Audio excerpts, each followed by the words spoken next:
Welcome to prime nine desk analysis. నేను రాజు. పిఠాపురంలో అసలు ఏం జరుగుతుంది? ప్రస్తుతానికి వర్మ అక్కడ రాజకీయాలు చేస్తూ ఉన్నాడు.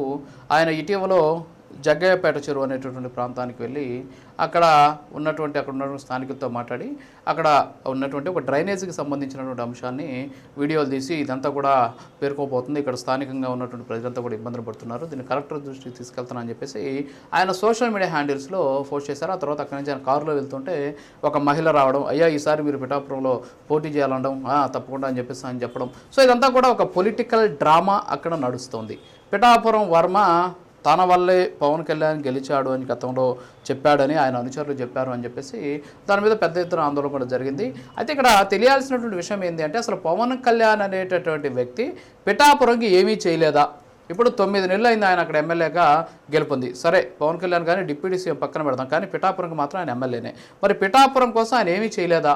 వర్మ అక్కడికి వెళ్ళి అక్కడ ఏదో అక్కడ ఉన్నటువంటి జగ్గయ్య చెరువు కాలనీలో ఏదో జరిగిపోతూ ఉంది, అక్కడ ఏమీ పనులు జరగట్లేదు, అక్కడ ప్రజలంతా ఇబ్బందులు పడిపోతున్నారు అని చెప్పేసి ఆయన ఒక రకమైనటువంటి క్రియేషన్ చేసేటటువంటి ప్రయత్నం చేశారు. వాస్తవాలు తెలుసుకోవాలి ఖచ్చితంగా. ఎందుకంటే ఈ జగ్గయ్య చెరువు కాలనీ ఏదైతే ఉందో ఇది 30 ఏళ్లుగా కనీసం అక్కడ రోడ్స్ లేవు, డ్రైనేజెస్ లేవు. గతంలో ఇదే వర్మ అక్కడ ఎమ్మెల్యేగా పనిచేశారు. మరి ఆ సందర్భంలో కనీసం పట్టించుకున్నటువంటి దాఖలాలు కూడా లేవు. సరే, ఆ విషయాన్ని పక్కన పెడితే 10,000 మంది వరకు కూడా ఆ కాలనీ దగ్గర ఉన్నారు.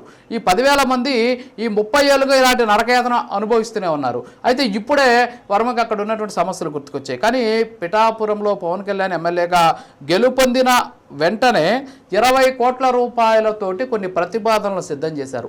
ఏంటి ఆ ప్రతిపాదనలు అంటే, ఏదైతే అక్కడ ఉన్నటువంటి ఈ జగ్గయ్య చెరువు కాలనీ ఉందో ఈ జగ్గయ్య చెరువు కాలనీకి సంబంధించినటువంటి రహదారుల నిర్మాణానికి, అలాగే అక్కడ డ్రైనేజీకి సంబంధించినటువంటి నిర్మాణానికి ముఖ్యమంత్రి డిప్యూటీ సీఎంగా ఉన్నటువంటి పవన్ కళ్యాణ్ చొరవతోటి ఇప్పటికే 20 కోట్ల రూపాయల ప్రతిపాదన పంపారు. 20 కోట్లకి ఆమోదం కూడా లభించింది. ఆ పనులు కూడా స్టార్ట్ కాబోతున్నాయి. మరి పవన్ కళ్యాణ్ ఎందుకు పట్టించుకోలేదు? ఇది ఎప్పుడు జరిగింది? ఫిబ్రవరిలో జరిగింది. ఇప్పుడు ఏంటి? ఏప్రిల్. మొన్న వెళ్ళింది ఇప్పుడు ఆయన 2 రోజుల క్రితం వెళ్ళాడు. ఎవరు? మన పిఠాపురం వర్మ 2 రోజుల క్రితం వెళ్తే ఫిబ్రవరిలో పంపించినటువంటి ప్రతిపాదనకు ఆమోదం లభిస్తే ఆ పనులు స్టార్ట్ అవుతాయి. వాటికి చాలా ప్రక్రియ ఉంటుంది, టెండర్లు ఉంటాయి, టెండర్లు పిలవాలి, మరి పనులు స్టార్ట్ అవుతాయి.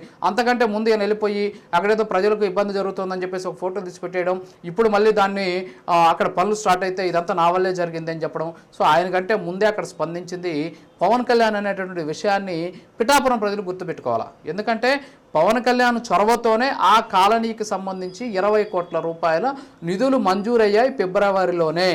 మార్చిలో అక్కడికి వచ్చి అక్కడ ఏదో ఇబ్బంది జరుగుతుంది ప్రజలకి అని చెప్పినటువంటి పిఠాపురం వర్మ చెప్పినటువంటి మాటలు ఏవైతే ఉన్నాయో వాటికంటే ముందే అక్కడ నిధులు విడుదలయ్యాయి పవన్ కళ్యాణ్ చొరవతో అనేటటువంటి విషయాన్ని అక్కడ ఉన్నటువంటి ప్రజలు గుర్తించాలి. ఇక అక్కడ పక్కన పెడితే పిఠాపురం దగ్గర జగనన్న కాలనీ అని ఉంది.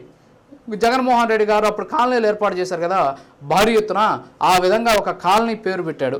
అక్కడ ఎప్పుడైనా సరే ఆ కాలనీ ముంపుగా గురైతే అక్కడ ఉన్నటువంటి వాళ్ళంతా కూడా తీవ్ర ఇబ్బందులు పడాల్సినటువంటి పరిస్థితి. అక్కడ వంతెన లేకపోవడంతో పిల్లల కోసము చాలా ఇబ్బందులు పడుతూ ఉన్నటువంటి పరిస్థితి. కనీసం పిల్లలకి నీళ్లు కూడా అందలేనటువంటి పరిస్థితి. 10 కిలోమీటర్లు తిరిగి మళ్ళీ ఆ ప్రాంతానికి రావాల్సినటువంటి సిచ్యువేషన్ ఉండేది. కానీ ఇప్పుడు అక్కడ పవన్ కళ్యాణ్ గారు ఒక వంతెన నిర్మించారు. ఆ వంతెన ఎవరు నిర్మించారు? పిఠాపురం వర్మ గారు నిర్మించారా? అంతకుముందు అధికారంలో ఉన్నటువంటి జగన్మోహన్ రెడ్డి నిర్మించాడా? అలాగే కాలనీ తన పేరుతో పెట్టుకున్నటువంటి జగన్మోహన్ రెడ్డి హయాంలో నిర్మించారా? పవన్ కళ్యాణ్ వచ్చిన తర్వాత అక్కడ వంతెన నిర్మాణం జరిగింది. మరి ఈ విషయాలు కూడా తెలియకుండా అక్కడ ఏదో జరిగిపోతుంది, పవన్ కళ్యాణ్ ఏం పట్టించుకోవట్లేదు, పిఠాపురంకి ఏమి జరగట్లేదు, సో నేను ప్రశ్నిస్తాను అనేటటువంటి ఒక అర్థం వచ్చే విధంగా వర్మ చేస్తున్నటువంటి రాజకీయాలకి ప్రతి ఒక్కరిలో కూడా నవ్వు వస్తుంది. అంతేకాకుండా అనుమానాలు కూడా వ్యక్తమవుతున్నాయి. ఆయన మాట్లాడేటువంటి మాటలు, సోషల్ మీడియాలో చేసేటటువంటి పోస్టుల కారణంగా చాలా వరకు వైసీపీకి సంబంధించినటువంటి నేతలకు ఇదొక అస్త్రంగా మారుతూ ఉన్నటువంటి పరిస్థితి. ఇక పవన్ కళ్యాణ్ గారు ఏం పట్టించుకోవడం లేదు పిఠాపురంకి, నిజమే. మరి ఆయన ఏం పట్టించుకోకపోతే 50-95 లక్షలతోటి పిఠాపురంలో నగరవాటికని ఎవరు ఏర్పాటు చేస్తున్నారు? అక్కడ వాకింగ్ ట్రాక్ని ఎవరు ఏర్పాటు చేస్తున్నారు? మియావాకి ప్లాంటేషన్ ప్లేస్ని ఎవరు అక్కడ చేస్తున్నారు? సరే, ఆయన పట్టించుకోలేదు పిఠాపురాన్ని. మరి ఆయన పట్టించుకోకపోతే పిఠాపురం మండలం గొల్లప్రోల్లో, పిఠాపురం నియోజకవర్గంలో ఉన్నటువంటి గొల్లప్రోలు మండలంలో మొత్తం 19 గోకులాలు నిర్మాణం అయ్యాయి. దాంట్లో 6 నిర్మాణాలు ఉంటే 13 పూర్తయ్యాయి. నియోజకవర్గ వ్యాప్తంగా 147 గోకుల నిర్మాణాలు చేపట్టారు. అలాగే పిఠాపురం మండలంలో 89 గోకులను నిర్మాణానికి సంబంధించి మంజూరు అయితే 72 పూర్తయ్యాయి. అలాగే కొత్తపల్లిలో 39 గాను 23 పూర్తయ్యాయి. ఈ గోకులాలను ఎవరు కట్టించారు? పవన్ కళ్యాణ్ గారు పట్టించుకోవట్లేదు మీరు చెప్పినట్టు. మరి ఇవన్నీ ఎవరి వల్ల వచ్చినాయి?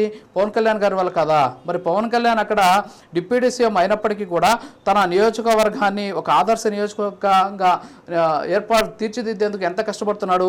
52 గ్రామ పంచాయతీలకు డిప్యూటీ సీఎం పేషి వాళ్ళు అధికారులు అక్కడికి వెళ్ళి అక్కడ ఉన్నటువంటి సమస్యలు తెలుసుకోలేదా? ఆయన అధికారంలోకి వచ్చినటువంటి 4 నెలల్లోనే పిఠాపురం రూపురేఖలు మార్చేందుకు ఆయన నడుం బిగించలేదా?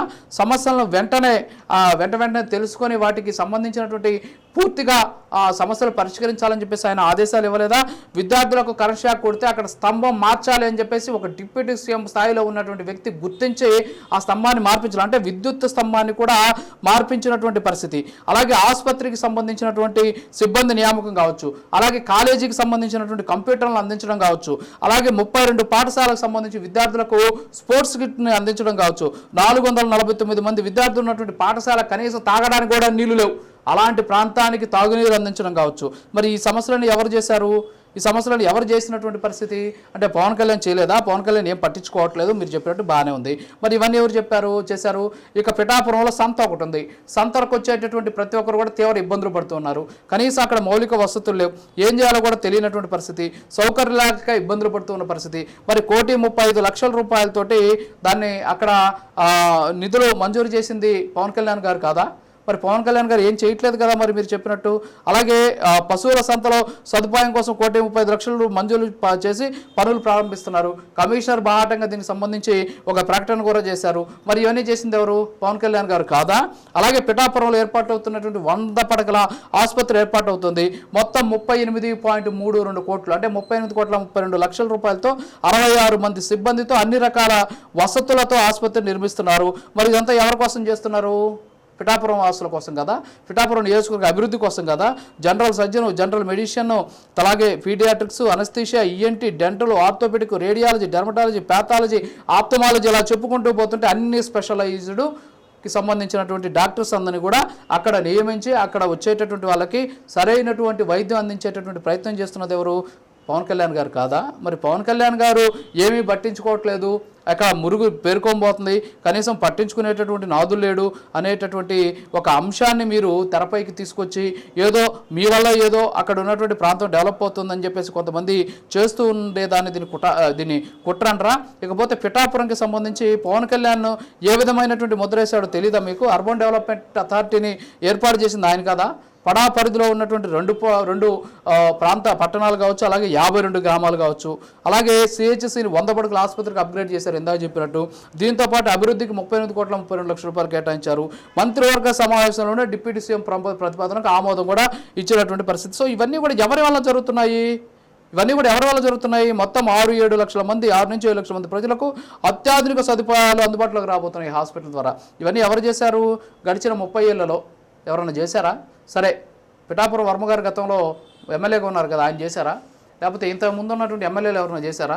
ఎవరూ చేయలేదు. పవన్ కళ్యాణ్ గారు అక్కడ ఎమ్మెల్యే గెలిచారు కాబట్టి ఈరోజు ఇన్ని అభివృద్ధి పనులు చేస్తున్నారు. ఇవన్నీ కూడా చాలా చిన్న ఇంకా ఉన్నాయి ఆయన గురించి చెప్పుకుంటూ పోతే.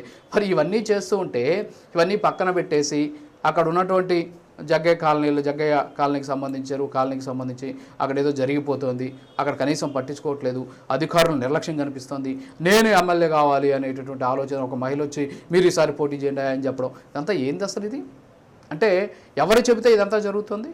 నిజంగా ఆ ముద్రగడ కుమార్తె ఆమె చెప్పినట్టు వైసీపీకి ఏమన్నా ఆయన్ని నడిపిస్తుందా? ఏంటి అసలు ఈ అనుమానాలన్నీ ఏంటి? నిజంగా దానికి ఒక వేదిక ఉంటుంది. కూటమిలో ఉన్నప్పుడు అక్కడ ఏం జరుగుతుంది ఏం జరగలేదు తెలుసుకునేదానికి ఒక పద్ధతి ఉంటుంది. కలెక్టర్కి మీరు చెప్పాలంటే నేరుగా పోయి కలెక్టర్కి ఒక రిప్రజెంటేషన్ ఇవ్వండి. అక్కడ ఉన్న ప్రజలు ఇబ్బందులు పడుతున్నారండి, ఏదో ఒకటి చేయండి అని. అక్కడ ఆల్రెడీ పిఠాపురం అభివృద్ధి డెవలప్మెంట్ అథారిటీని ఏర్పాటు చేశారు. మరి అక్కడ ఉన్నటువంటి స్పెషల్ ఆఫీసర్కి ఇవ్వండి, ఎత్తుకొని ఏమంటే అక్కడ ఇలాంటి పరిస్థితి ఉందని, లేదా అక్కడ ఉన్నటువంటి కమిషనర్కి ఇవ్వండి. ఇవన్నీ వదిలేసి సోషల్ మీడియాలో ఫోటోలు తీసుకొని మొత్తం ఇదంతా చూడండి ఎట్ అయిపోయిందని చెప్పి చూపించేసి దాన్ని ఏదో ఇప్పుడు పిఠాపురంలో అసలు పవన్ కళ్యాణ్ ఏం పట్టించుకోవట్లేదు, పవన్ కళ్యాణ్ ఎమ్మెల్యే అయిన తర్వాత పిఠాపురంలో పరిస్థితి ఇలా తయారైపోయింది, అంతకుముందు ఏదో అద్భుతంగా ఉందని చెప్పి చూపించేటటువంటి ప్రయత్నం ఎందుకు చేయడం? సో కాబట్టి పిఠాపురం వర్మ గారు ఇక్కడ మీరు కొన్ని రకాలైనటువంటి అంశాలని, సున్నితమైనటువంటి అంశాల జోలికి వెళ్లకుండా, ఆల్రెడీ కూటమి గెలిచింది, అక్కడ పిఠాపురంలో పవన్ కళ్యాణ్ గెలిచారు. సో మీకు సంబంధించినటువంటి సహకారం కూడా ఉంది. అయితే ఉంది కదా అని చెప్పేసి అక్కడ తన గుర్తింపు కోసం ఇలాంటి ప్రయత్నాలు చేయడం వల్ల కూటమిలో ఎస్పెషల్లీ పవన్ కళ్యాణ్ అలాగే చంద్రబాబు మధ్య ఉన్నటువంటి మైత్రిని చెడిపేసేటటువంటి కుట్రలు జరిగేటటువంటి అవకాశాలు ఉన్నాయి. నిజంగా ఇది మీరు అలాంటి ఉద్దేశంతో చేయకపోతే ఇకనైనా ఇలాంటి వాటికి మీరు ఫుల్ స్టాప్ పెట్టాల్సినటువంటి అవసరం ఉందని చెప్పేసి జన సైనికులు కూడా కోరుతూ ఉన్నారు. సో పిఠాపురం అభివృద్ధి ధ్యేయంగా పవన్ కళ్యాణ్ పనిచేస్తూ ఉన్నారు. ఆయన ఇప్పటికే ఆ ప్రాంతానికి సంబంధించినటువంటి దాదాపుగా కూడా రూపురేఖలు మార్చేటటువంటి ప్రయత్నం చేస్తూ ఉన్నారు. కాబట్టి సో పిఠాపురం పవన్ కళ్యాణ్ ఆధ్వర్యంలో సారథ్యంలో అభివృద్ధి చెందుతోంది అనేటటువంటి విషయాన్ని పిఠాపురం వాసులతో పాటు ప్రతి ఒక్కరు కూడా తెలుసుకోవాలని ఆశిస్తూ ఇది ఇవాల్టి డెస్క్ అనాలిసిస్. మరో అనాలిసిస్లో మళ్ళీ కలుద్దాం. నమస్కారం.